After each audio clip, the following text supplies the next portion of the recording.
Kawawa naman tong saging ko, guys. Oh, tingnan nyo, oh. Ayan. Nabili ko to ng isang araw, eh. Kaso lang, nilagay ko siya sa, sa ref. Ganito pala pag, nilagay sa ref yung saging.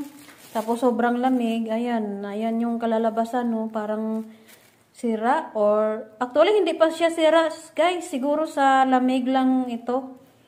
Oh. Ayan, maganda to nung nabili ko eh.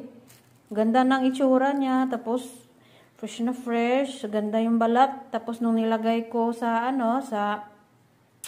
sa ref, ganito na yung itsura.